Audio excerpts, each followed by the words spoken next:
Yo, this is your Talker E. Welcome to the locker room where we talk nothing but basketball. If you want to be a part of the locker room, you have to be part of the team. In order for you to be part of the team, you have to subscribe and share the video to not only be a part of the team and the locker room, but to also be a part of our daily basketball conversations.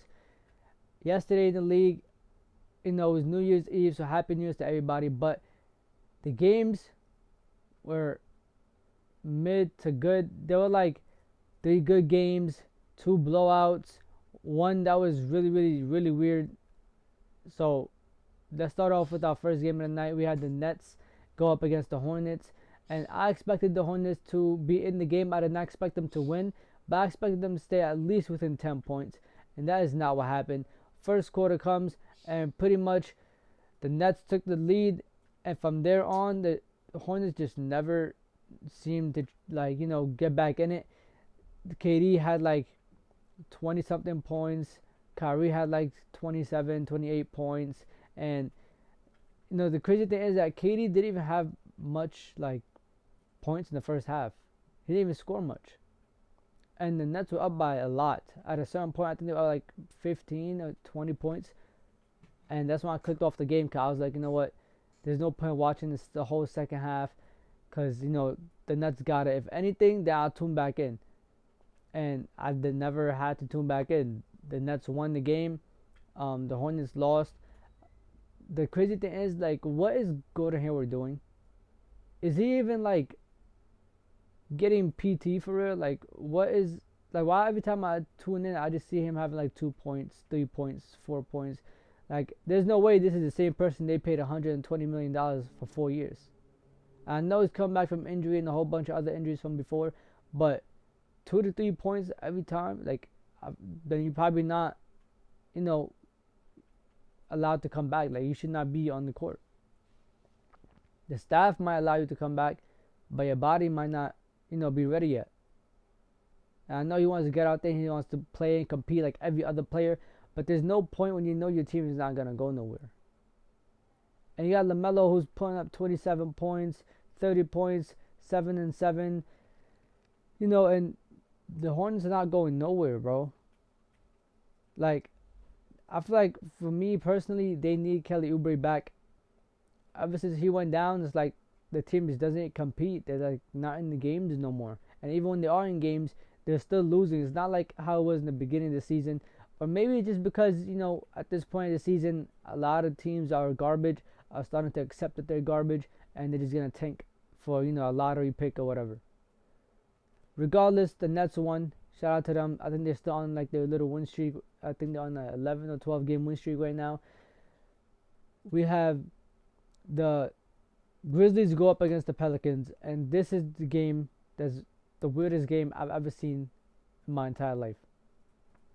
First quarter, the Grizzlies are winning, and he's not really going off. He like has 5 points, but we're like, okay, the Grizzlies are winning. Pelicans might make a push because they got Zion, and who's really gonna stop Zion for real? They had Dylan Brooks, who was doing a good job, but he always in foul trouble. We all know that. So I was like, the Pelicans might make a push, especially with CJ and all of them. So I'm like, okay, that's cool. It's the first quarter. You never panic in the first quarter or after the first half. You just get back in it. And we got to the second quarter, and the Pelicans started to turn it up. And then out of nowhere, the game clock and the shot clocks turn off. They stopped working. So not only can they not have a 24-second shot clock, they also cannot have a game clock as well. So they had to pause the game, and there was an 11-minute delay trying to fix everything. And they brought out the floor clocks, and took them a while to connect those. And then they had somebody counting down, from 5 when, the shot clock goes down to 5 seconds. And I feel like for the first, 2 quarters of that happening, the second and third quarter, the Grizzlies were struggling. They were thrown off, guard. They were thrown off balance. The whole gameplay changed. I mean, they could not score. Every time they got the ball, they try to get it into the paint. They try to get to the basket. It would just turnover after turnover after turnover. And if they got a shot up, it was an automatic brick. Nobody was making shots. Nobody was going to do anything. And the problem is that the Pelicans started to turn it up. And they started getting to the free throw line. Zion gave Dylan Brooks like 3 quick fouls. I think he picked up his 5th foul in the 3rd quarter. And that hurt the Grizzlies a lot. However, with all that being said, and the Pelicans start hitting their shots, and they start making their free throws, and Zion's getting to the basket, he's being unstoppable. The Grizzlies were still up by 5 points the whole time. It's like they just made timely buckets. When it mattered the most, the shots went in. But every other time, they could not get the ball to go in the basket. I think from the 2nd quarter to the end of the 3rd, they had a good 10 to 12 turnovers. Like, that's really, really bad. And on top of that, the Pelicans only scored on like 5 of them, which helped the Grizzlies a lot. And another thing that affected them was really just fouling, complaining. You got Dylan Brooks on the bench after he picked up his 5th foul, getting a technical. Like, what is wrong? Like, why would you do that? Your team is up by literally 3 to 5 points. They're going back and forth. It's a close game. And you're sitting here picking up a tech when you're on the bench. Like, you already sold the whole team by picking up your 5th foul. Because he picks up fouls that he should not be picking up. Like, he'll try to reach for the ball and he knows it's on the whole other side of the person's body. And it's an automatic foul. And you're like, yo, what are you doing, bro? Like, the refs are not blind. Like, they're not just going to miss you and let you just reach around somebody's whole body. Especially somebody like Zion. Like, that's like the biggest body on the court besides Steven Adams. How are they going to let you just reach around the whole body and just let you slide? Like, he's a really good player, but sometimes it's like he plays with an empty brain or something. Like, I don't know what it is.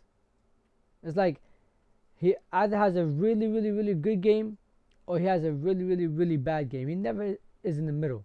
And yesterday was really bad because he was making his shots. He hit like 2 or 3 threes in the first half. And if he's making his shots and he's playing good defense, it's over. And we got to the 4th quarter, and I feel like this is when the Grizzlies stopped caring about the clock and all that extra stuff. They finally, came through. The bench came through for real, and the bench is really what won them this game. They held it down. Brandon Clark came. He had like a couple offensive rebounds, a couple of, good defensive plays, blocks. He, got to the basket, got to the free throw line. John Morant turned it up. And overall, the whole team just turned it up, and they went on like a nice 10-0 run. And after that, Willie Green tried to call a timeout. He did, and the Pelicans just could not score after that. They were cold. CJ, his rhythm got messed up after the whole 11 minutes delay. He barely made.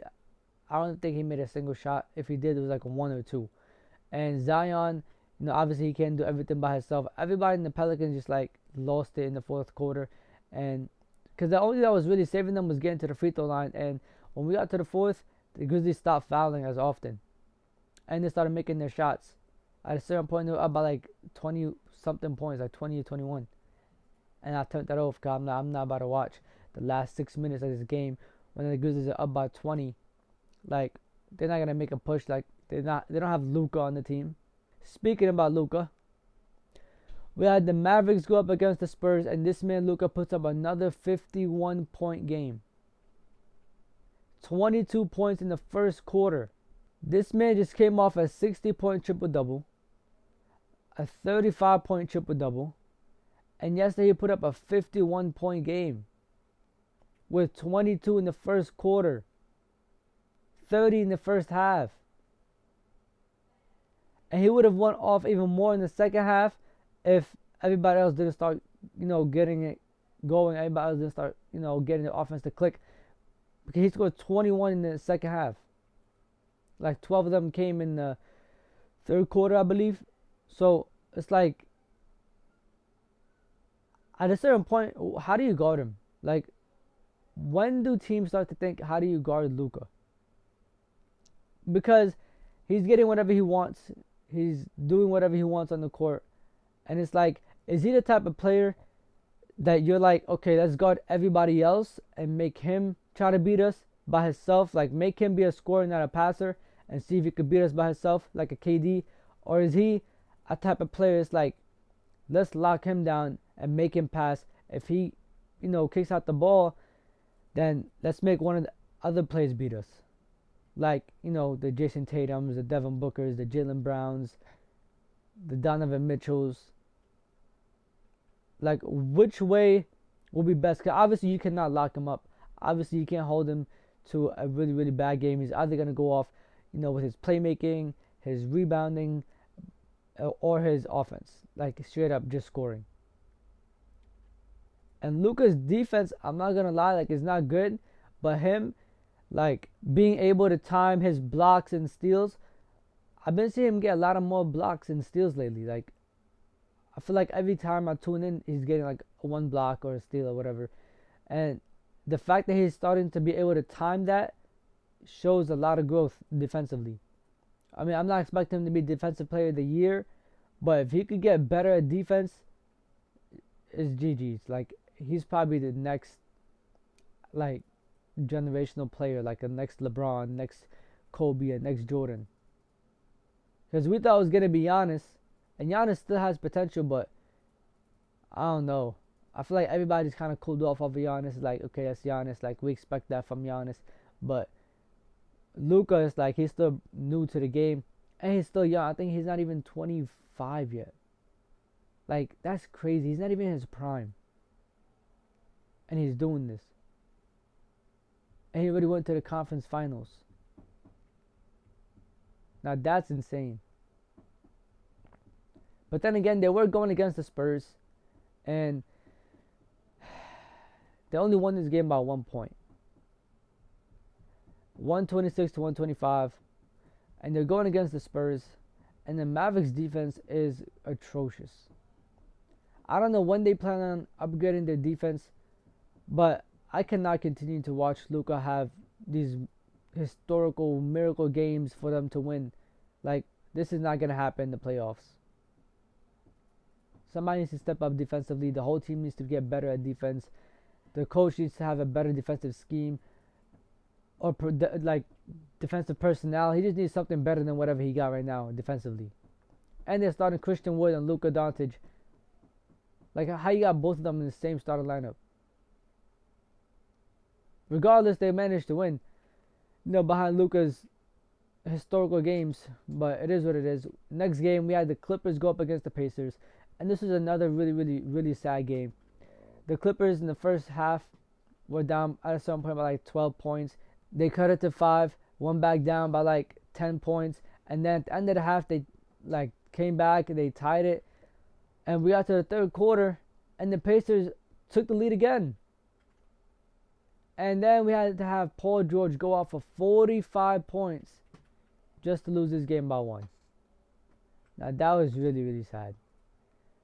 Paul George probably had the best scoring game of like the season so far. And they lost this game by 1.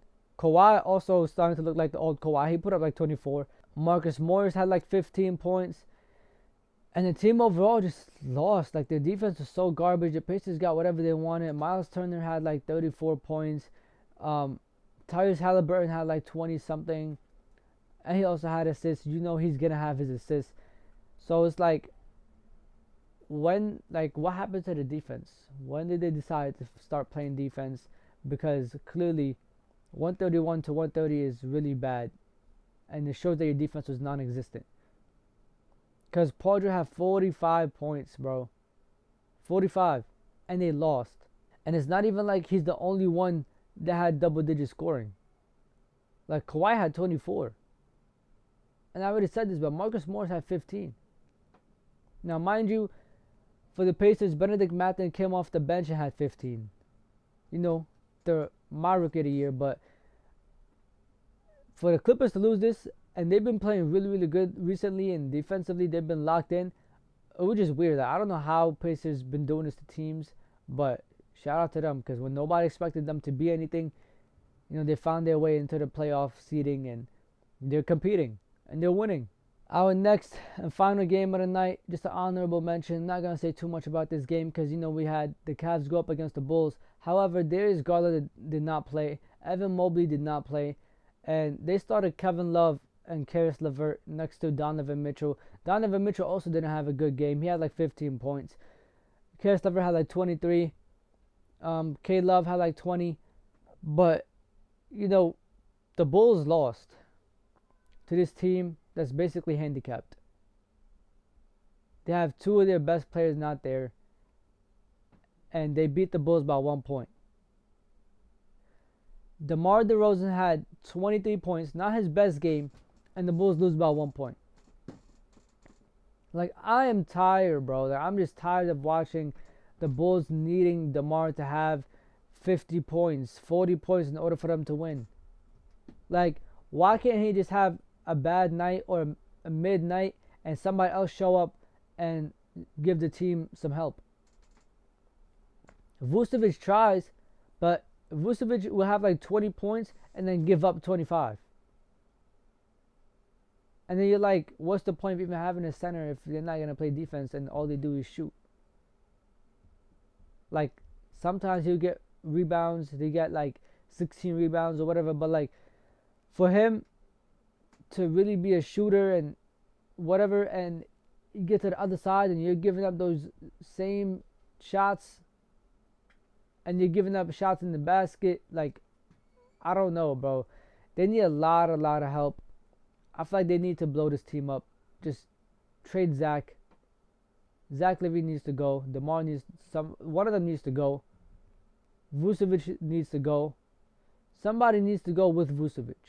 The Lakers went up against the Hawks, and this is not even really about the game. It's mostly about LeBron. Happy birthday to LeBron. Happy belated. But the fact that he's 38 years old and he put up 40 points. 40 points for LeBron. Now, he also had 10 boards and almost 10 assists. He almost had a 40-point triple-double at the age of 38. Now, the Lakers better have won that game. If they lost that game on LeBron's B-Day when he went off of 40 points and a double-double, oh my God, bro. The whole team would have got traded before the deadline. Would have had Westbrook gone. Would have had Trey Brown Jr. gone. We would have had Lonnie Walker gone. AD might have been traded too. If they would have lost that game on LeBron's B-Day when he went off of 40-something points, that would have been really, really bad for the team.